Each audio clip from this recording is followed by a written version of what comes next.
Kantoorpraktyk in Afrikaans.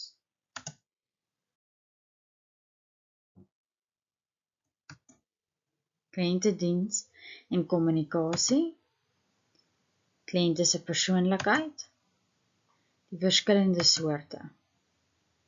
Daar's die kenner, die aangename kliënt, die pessimis, die klaar en die tydsame kliënt. Die eienskappe van elke kliënt se persoonlikheid. Die kenner is 'n know-it-all, hulle weet alles. Hulle is intelligent, maar hulle is ook neerkykend, kompeterend en hou van navorsing. Die aangename kliënt is positief, vriendelik, vermy konflik, aanvaar skuld en is huiwerig. Die pessimis is negatief, moeilik om gelukkig te hou. Hulle is ook intelligent, uitgesproke en twyfelagtig. Die klaar is negatief, moeilik, vokaal, onberispelik, haat verskonings. Die tydsame kliënt is besluitloos, versigtig, benodig hulp en is 'n people pleaser. Hy wil net almal gelukkig hou. Die oplossings tot elke kliënt se persoonlikheid. Hoe om elke kliënt te hanteer in 'n werksomgewing. Die kenner, laat toe dat die kenner jou van jou besigheid vertel. Moet dit nie persoonlik opneem nie. Vra, gebruik duidelike stellings en gee opsies vir die persoon. Die aangename kliënt, gebruik ondersoekende vrae as die kliënt net ja antwoord. Verseker die persoon dat jy tevrede sal wees met sy of haar terugvoer. Die pessimis, vir elke positiewe sal die pessimis 'n negatiewe vind. Bly positief en lei die persoon na die goeie van die gesprek. Die klaar, kyk verby die frustreerde klagte en gee aandag aan wat gesê word. Neem notas. Laat die persoon sê wat hy wil sê. Herhaal terug wat jy dink wat gesê word. Die tydsame kliënt. Kyk na die kliënt se behoeftes en gee werklike oplossings. Gee die persoon al die feite van jou produk. Moet nie druk op hul besluit plaas nie. Nou gaan ons oor na lyftaal of liggaamstaal, verwys na die nie-verbale seine wat ons gebruik om te kommunikeer. Hierdie nie-verbale seine maak 'n groot deel van die daaglikse kommunikasie uit. Van gesigsuitdrukkings tot ons liggaamsbewegings. Die dinge wat ons nie sê nie, dit kan steeds volumes inligting oordra. So dit is wat lyftaal is. Nou gaan ons kyk, liggaamstaal kan tussen 50% en 70% van alle kommunikasies uitmaak. Om lyftaal te verstaan, is dit baie belangrik, maar dit is ook noodsaaklik om aandag te gee aan ander leidrade, soos die konteks. In baie gevalle moet jy na die seine as 'n groep kyk, eerder as op 'n enkele aksie te fokus.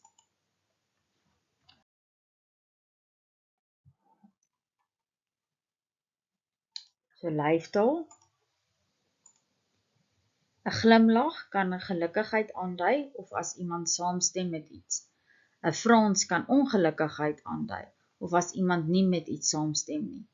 Jy kan sê alles is goed en reg, maar jou gesig kan iets anders weerspieël oor 'n sekere situasie. Hier is 'n paar voorbeelde van emosies wat deur die gesig weerspieël kan word. Gelukkigheid, hartseer, kwaad, verras, walging, bang, verward, opgewondenheid, begeerte. Gesigsuitdrukkings nog steeds. Die uitdrukking op 'n persoon se gesig kan help om te bepaal of dit die waarheid is of ons kan glo wat die persoon sê. Die mees betroubare gesigsuitdrukkings is wanneer die ooghare effens lig en 'n fyn glimlag gegee word. Die uitdrukking wys dat 'n persoon vriendelik is en vertroue in hulself het. Gesigsuitdrukkings is ook een van die mees universele forme van lyfstaal. Die uitdrukking wat gebruik word om vrees, woede, hartseer en geluk oor te dra, is oor die wêreld soortgelyk. Hier's nou 'n oulike prentjie, dis wel in Engels, maar jy's gelukkig, jy's kwaad, jy's hartseer, jy lag lekker. Jy is samesweerig of jy huil.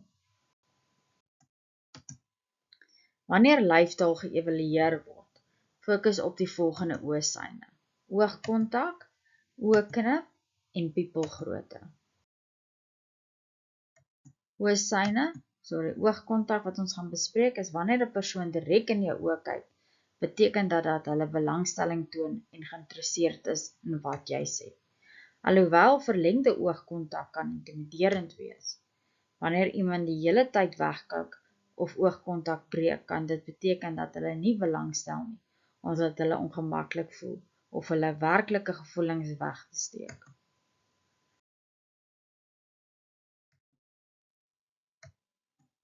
As jy oogknip om jou oë te knip is normaal, maar wanneer dit in oormaat gedoen word, kan dit beteken dat hulle onderdruk is of ongemaklik voel.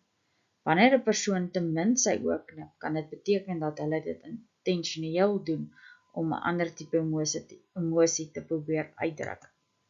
Byvoorbeeld, 'n pokerspeler mag minder sy oë doelbewus knip, omrede hy doelbewus probeer om onopgewonde op te tree oor die hand wat hy gedeel is. Piepelgrootte kan baie subtiele nie-verbale kommunikasiesein wees. Terwyl ligvlakke in die omgewing pupildilatasie beheer, soms kan emosies ook klein veranderinge in die pupilgrootte maak. Byvoorbeeld, jy mag al van die gesegde gehoor het, slaapkamer oë. Dit beskryf die kyk wat 'n persoon vir iemand anders gee wanneer hulle aangetrokke is tot die persoon. Hoogs geidealiseerde oë kan byvoorbeeld aandui dat 'n persoon belangstel in iemand of opgewek voel.